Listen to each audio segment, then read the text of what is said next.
Romanos capítulo 8. Portanto, agora nenhuma condenação há para os que estão em Cristo Jesus, que não andam segundo a carne, mas segundo o Espírito.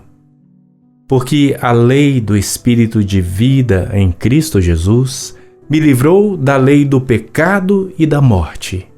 Porquanto o que era impossível à lei, visto como estava enferma pela carne, Deus, enviando seu Filho em semelhança da carne do pecado, pelo pecado condenou o pecado na carne, para que a justiça da lei se cumprisse em nós, que não andamos segundo a carne, mas segundo o Espírito. Porque os que são segundo a carne inclinam-se para as coisas da carne, mas os que são segundo o Espírito, para as coisas do Espírito. Porque a inclinação da carne é morte, mas a inclinação do Espírito é vida e paz. Porquanto a inclinação da carne é inimizade contra Deus, pois não é sujeita à lei de Deus, nem em verdade o pode ser. Portanto, os que estão na carne não podem agradar a Deus. Vós, porém, não estáis na carne, mas no Espírito, se é que o Espírito de Deus habita em vós. Mas se alguém não tem o Espírito de Cristo, esse tal não é dele. E se Cristo está em vós, o corpo, na verdade, está morto por causa do pecado, mas o Espírito vive por causa da justiça. E se o Espírito daquele que dentre os mortos ressuscitou a Jesus habita em vós, aquele que dentre os mortos ressuscitou a Cristo também vivificará os vossos corpos mortais pelo seu Espírito que em vós habita. De maneira que, irmãos, somos devedores não à carne para viver segundo a carne, porque se viverdes segundo a carne, morrereis. Mas se pelo Espírito mortificardes as obras do corpo, vivereis. Porque todos os que são guiados pelo Espírito de Deus, esses são filhos de Deus. Porque não recebestes o espírito de escravidão para outra vez estardes em temor, mas recebestes o espírito de adoção de filhos, pelo qual clamamos, Abba, Pai.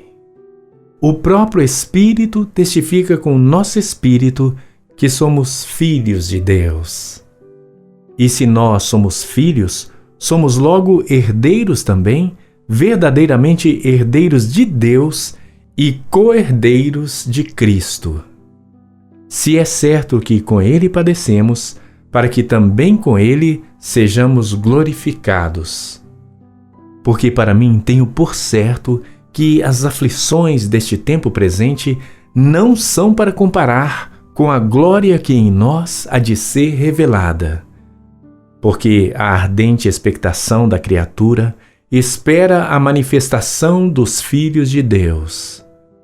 Porque a criação ficou sujeita à vaidade, não por sua vontade, mas por causa do que a sujeitou, na esperança de que também a mesma criatura será libertada da servidão da corrupção para a liberdade da glória dos filhos de Deus.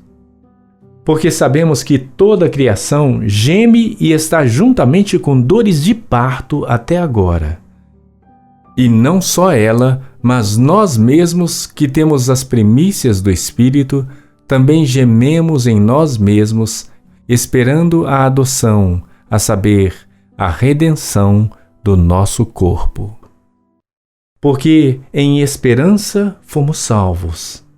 Ora, a esperança que se vê não é esperança, porque o que alguém vê, como também o esperará? Mas, se esperamos o que não vemos, com paciência o esperamos. E da mesma maneira também o Espírito ajuda as nossas fraquezas, porque não sabemos o que havemos de pedir como convém, mas o mesmo Espírito intercede por nós com gemidos inexprimíveis. E aquele que examina os corações sabe qual é a intenção do Espírito. E é ele que, segundo Deus, intercede pelos santos. E sabemos que todas as coisas contribuem juntamente para o bem daqueles que amam a Deus, daqueles que são chamados segundo o seu propósito. Porque os que dantes conheceu, também os predestinou para serem conformes à imagem de seu Filho, a fim de que ele seja o primogênito entre muitos irmãos. E aos que predestinou, a estes também chamou. E aos que chamou, a estes também justificou. E aos que justificou, a estes também glorificou. Que diremos, pois, a estas coisas? Se Deus é por nós, quem será contra nós? Aquele que nem mesmo a seu próprio Filho poupou, antes o entregou por todos nós, como nos não dará também com ele todas as coisas? Quem intentará acusação contra os escolhidos de Deus? É Deus quem os justifica. Quem é que condena? Pois é Cristo quem morreu, ou antes, quem ressuscitou dentre os mortos, o qual está à direita de Deus e o que também intercede por nós. Quem nos separará do amor de Cristo?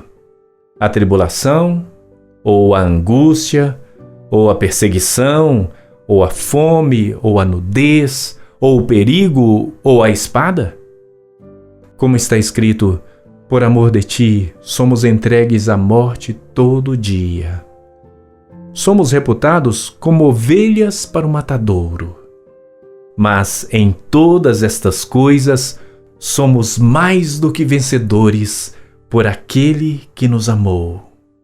Porque estou certo de que nem a morte, nem a vida, nem os anjos, nem os principados, nem as potestades, nem o presente, nem o porvir, nem a altura, nem a profundidade, nem alguma outra criatura nos poderá separar do amor de Deus, que está em Cristo Jesus, nosso Senhor.